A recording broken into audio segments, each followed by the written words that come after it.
whether you're talking about climate change, whether you're talking about social fragmentation in our society, these things can shift. For me personally, Jessica, I truly believe that because of things like climate change, artificial intelligence, social fragmentation, the next 10 years are going to determine how happy people are going to be for the next 1,000 years.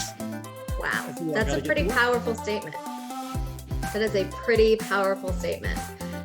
Well, again, did you want to say something before I moved on? I'm sorry, I didn't mean to interrupt you. It's a powerful statement. The minute I say it, I kind of want to throw up a little in my mouth. It's the most overdramatic thing I ever heard. I just keep looking at all the facts. I cannot conclude otherwise. It sounds ridiculous to me, even as I'm saying it, but I think it's true.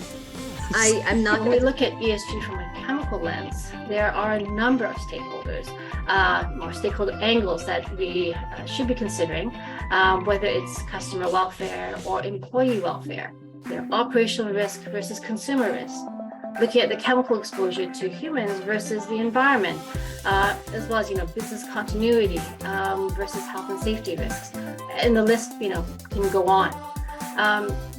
But one might say, well, why do we need to put so much emphasis on chemicals? The other piece is how they will actually administer the program. So there are two really key aspects that we are anxious to see.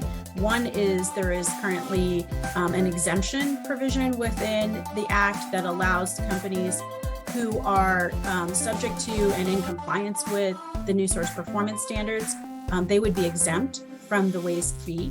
And so we're anxious to see how that is going to play out in terms of what regulatory language EPA crafts around that, and what criteria will be established for compliance, and kind of what that's going to look like. That will say what exactly North American companies need to disclose from that point of view. I'd also look kind of quite locally. So multinationals are demanding that suppliers are disclosing to them, but also government contracts are also now requiring disclosures. So it's not so much of that. I find the legislation has created a bit of a bow wave. So. Depending on your organization and kind of the current sentiment of your executive leadership team or your board of directors, it may be required to make a bit of a business case for acting on sustainability. And that, again, it's really, there's not a one size fits all for making that business case. Really depends on the culture of your organization. Sometimes it can be helpful to make the business case just for the first step, a materiality assessment, which we'll talk about next. Other times you might want to go in and make the business case for the broader program.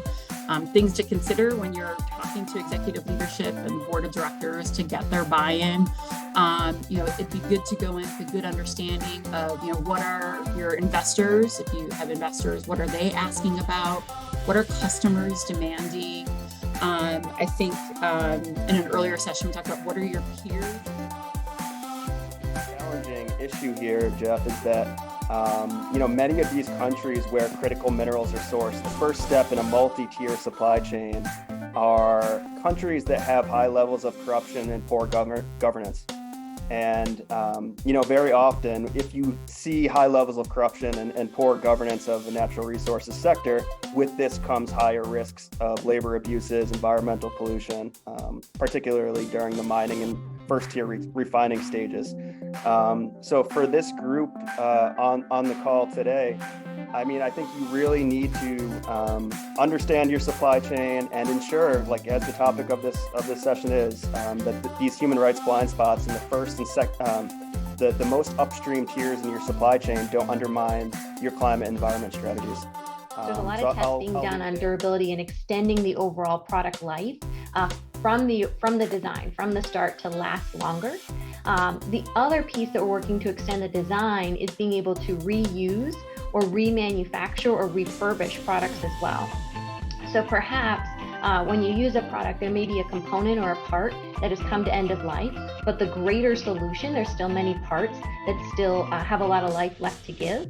So we're able to remanufacture and refurbish, and again, certify and test that the product operates at the same quality to then put back into market. So we're not having to create a whole new product from the start. Themselves, as well as a nonprofit local Carbondale-based CLEAR, they're called.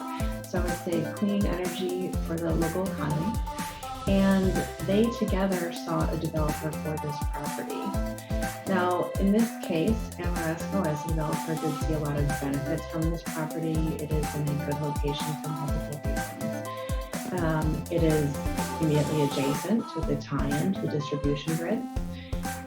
It is also relatively remote. So I find solar PV. For the SEC rules and regulations, this was very much covered in the news. I'm sure you've been following along in terms of what the requirements are going to be in the US regarding emissions reporting.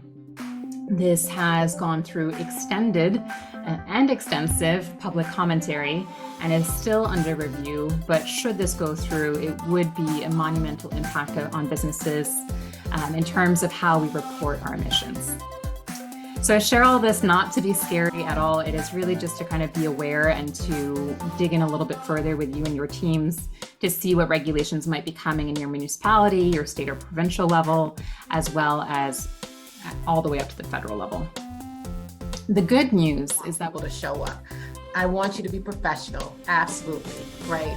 I may need you to be an excellent writer. But there's some other things, like maybe I'd like you to be assertive, but if you're quiet, is that really a problem?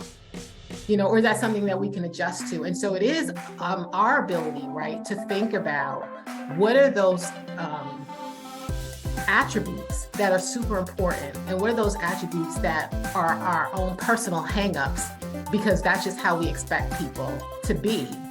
Because when you do that, look, we have a very westernized way of thinking about the world and about how things should come, and a very Americanized way of thinking about how things should be done. And so when someone shows up and they are not in that kind of